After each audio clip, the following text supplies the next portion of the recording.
السلام علیکم ورحمۃ اللہ وبرکاتہ۔ بسم اللہ الرحمن الرحیم۔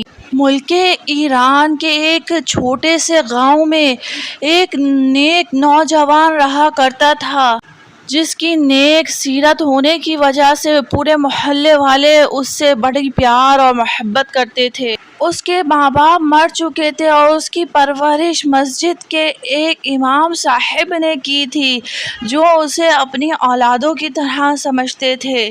وہ خود کماتا، خود کھاتا اور اپنے گھر میں رہا کرتا تھا۔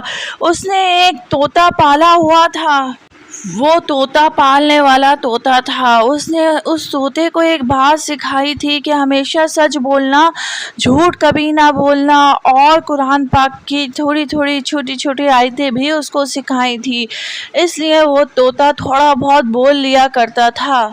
جس محلے میں وہ رہتا تھا وہاں نہایت ہی شریف لوگ تھے، اور قریب ہی ایک طوائف خانہ تھا، جہاں ایک بہت ہی خوبصورت طوائف رہتی تھی۔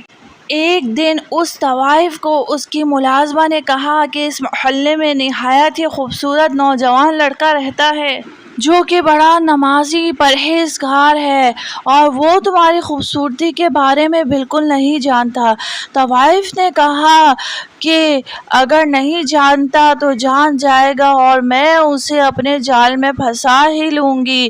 اس کے بعد اس نے اپنے چمک دھمک کے کپڑے اتارے اور پھر سادہ سا لباس پہن کر مسجد کے باہر کھڑی ہو گئی۔ لیکن وہ جوان آتا تھا اور سیدھا چلا جاتا تھا، اس عورت کی طرف، اس طوائف کی طرف نظر اٹھا کر بھی نہیں دیکھتا تھا۔ 3 دن یہ سلسلہ جاری رہا۔ ایک دن وہ ڈرامے بازی کرتے ہوئے مسجد کے دروازے کے باہر بے ہوش ہو گئی، جیسے بہت بیمار ہو۔ اس طرح ہجوم اکٹھا ہو گیا۔ وہ نیک دل انسان بھی اس کے پاس آ کے کھڑا ہوا۔ دیکھ کے لوگوں سے پوچھا، اس کو کوئی جانتا ہے؟ سب نے کہا نہیں، ہم نہیں جانتے۔ چونکہ اس نے بھید بدلا ہوا تھا، اس لیے کوئی اس کو پہچان نہ سکا۔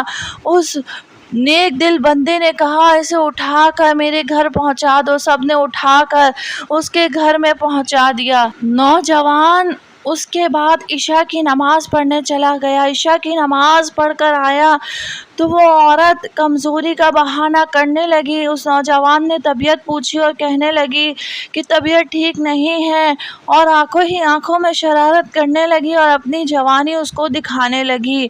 اس پر اس نوجوان کا کوئی اثر نہ ہوا۔ انہوں نے پوچھا کہ تم یہاں کیسے، اور تمہارے ماں باپ کہاں ہیں؟ اس نے کہا میرا اس بھری دنیا میں کوئی نہیں ہے، اور پھر رونے لگی۔ نوجوان کو دکھ ہوا، لیکن وہ کہنے لگا کہ تم میرے لیے نامحرمہ ہو، تمہارا یہاں پر اتنا دن رہنا ٹھیک نہیں ہے۔ تو اس کے بعد وہ عورت اور رونے لگی اور کہنے لگی کہ میں کہاں جاؤں گی، میرا کوئی بھی نہیں اس بھری دنیا میں۔ نوجوان کہنے لگا ٹھیک ہے، آج رات آپ یہیں رک جائیں۔ طوائف کی گندی سوچ اسے اکسانے لگی کہ کس طرح اسے گندا کام کروایا جائے۔ صبح اٹھتے ہی وہ مولانا صاحب کے پاس گیا اور کہنے لگا کہ ایسے ایسے ہو گیا ہے مولانا صاحب، اب زیادہ دن میں اس کو نہیں رکھ پاؤں گا۔ تو اس پر مولانا صاحب نے مشورہ دیا، اگر وہ کنواری ہے اور شادی کرنا چاہے تو تم اس سے نکاح کر لو۔ اس کے بعد اس نوجوان نے سوچا کہ شادی تو کرنی ہی ہے، یہ مشورہ اچھا ہے۔ پھر وہ گھر آ جاتا ہے، گھر آ کے اس عورت سے کہتا ہے کہ تم مجھ سے نکاح کرو گی؟ مولانا صاحب نے یہی مشورہ دیا ہے کہ اسی صورت میں تم گھر پر رہ سکتی ہو۔ اس طوائف نے سوچا کہ میں اس سے گندے کام کی نیت رکھتی ہوں اور یہ مجھے اپنی بیوی بنانا چاہتا ہے، تو اس نے اس مرد سے کہا کہ آپ مجھے 1 دن کا ٹائم دیں۔ اس طوائف نے سوچا کہ یہ کام جھوٹ موٹ کا ہی صحیح، تو میں راضی ہو جاتی ہوں، بعد میں کوئی نہ کوئی بہانہ یا چکمہ دے کر اسے نکل جاؤں گی۔ پھر ان دونوں کا نکاح ہو گیا، اور وہ نوجوان بہت خوش تھا کہ میں اس غریب لڑکی کا سہارا بن جاؤں گا۔ وہ بہت نیک دل انسان تھا، اس لیے اللہ تبارک و تعالیٰ نے اسے گناہ سے محفوظ رکھا۔ اور وہ عورت جو کہ طوائف تھی، وہ کچھ دن تو اس کے ساتھ صحیح رہی، بالآخر جو اس کا شعبہ تھا وہ اسے یاد آنے لگا، وہ کوٹھا اور وہ سب باتیں، اور اس آدمی سے اس کا دل بھر گیا۔ اب وہ جانے کا سوچنے لگی، لیکن پھر اس نے سوچا کہ میں کیسے جاؤں، میں تو اس کی بیوی ہوں۔ اس نے اپنے طوائفوں کے اڈے پر رابطہ کیا اور اپنی خادمہ سے کہا کہ کوئی ترکیب بتاؤ کہ میری اس سے جان چھوٹ جائے۔ ملازمہ نے کہا کہ آپ کو شادی کرنے ہی نہیں چاہیے تھی، آپ تو طوائف ہیں اور آپ نے کیوں شادی کی؟ اس نے کہا کہ بس مجھے اس کے ساتھ ایک رات گزارنی تھی اور یہ کہ قابو میں آنے کو تیار نہیں تھا تو اس لیے نکاح کیا، اب مجھے اس سے چھٹکارا چاہیے۔ خادمہ نے کہا آپ طلاق لے لو، تو اس نے کہا یہ اتنی آسانی سے نہیں دے گا، بہت نیک دل انسان ہے۔ اس نے کہا کہ میں اسے مار دینا چاہتی ہوں، اتنا نیک شریف آدمی بھی مجھے نہیں چاہیے، مجھے تو اپنی وہ زندگی یاد آتی ہے جو کہ میں کوٹھے پہ گزارتی تھی، لوگ میری بولیاں لگایا کرتے تھے، میرے حسن کے دیوانے تھے۔ نوجوان کھانے کے لیے گھر آتا تھا اور آج یہ طوائف سوچ کے بیٹھی تھی اس کے کھانے میں زہر ملا دوں گی، اسی لیے اس کے آنے سے پہلے ہی آج کے کھانے میں اس کے زہر کی پڑیاں کھول کے زہر ملانے لگی۔ اس نوجوان کا وہی طوطا جسے اس نے لاڈ پیار سے رکھا، بولنا تھوڑا بہت سکھایا، تو وہ دیکھ کر کہنے لگا مالک بچاؤ، مالک بچاؤ۔ جب وہ انسان گھر آیا تو اس نے طوطے سے کہا تم اتنا کیوں چلا رہے ہو؟ بس جتنا وہ بول سکا مالک بچاؤ یہی کہہ رہا تھا، تو کچھ اس کے سمجھ میں نہ آیا۔ اس نے وہ زہر سے بھرا ہوا کھانا اپنے شوہر کو اس طوائف نے کھلا دیا۔ کھاتے ہی وہ تھوڑی دیر بعد کہنے لگا میرے پیٹ میں درد ہو رہا ہے، ادھر تو آؤ۔ پھر تڑپ تڑپ کے جو ہے وہ مر گیا۔ اس عورت نے اپنے خادمہ کو بلا کر وہیں زمین پر ایک گڈھا کھودا اور اس شخص کو اندر دبا کے پورا سب اچھی طرح بند کر دیا۔ وہ شخص اتنا نیک تھا کہ دنیا میں جانے سے پہلے اس نے کلمہ پاک بھی پڑھا۔ طوطا بہت چیخا مالک بچاؤ، مالک بچاؤ۔ اس طوائف نے کہا چپ کرو، تم بہت ہی زیادہ بولتے ہو۔ وہ عورت دل ہی دل میں خوش ہو رہی تھی اور پھر واپسی اپنے طوائفوں کے اڈے پر آ کے اپنے کام دھندے سے لگ گئی۔ کہاں اللہ پاک نے اسے اتنی اچھی زندگی عطا فرما دی تھی، نیک دل شوہر، گھر بار سب کچھ مل سکتا تھا، لیکن اس نے ٹھکرا کر اللہ تبارک و تعالیٰ کی نعمتوں کو اور گناہوں بھری زندگی واپسی اپنا لی۔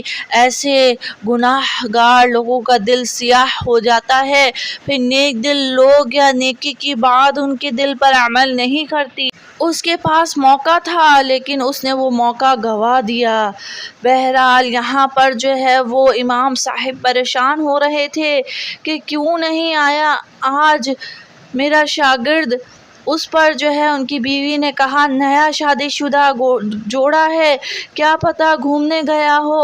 بہرحال گھر پر تالا دیکھا، دوسرے دن بھی یہی سلسلہ جاری تھا۔ امام صاحب نے دیکھا کہ آج بھی نہیں ہے، اندر بس طوطے کی آواز آ رہی ہے۔ امام صاحب نے تالا تڑوایا اور تالا تڑوا کر کیا دیکھتے ہیں کہ پورے گھر خالی ہے، کوئی بھی نہیں اور بس ایک طوطا کہہ رہا ہے مالک بچاؤ، مالک بچاؤ۔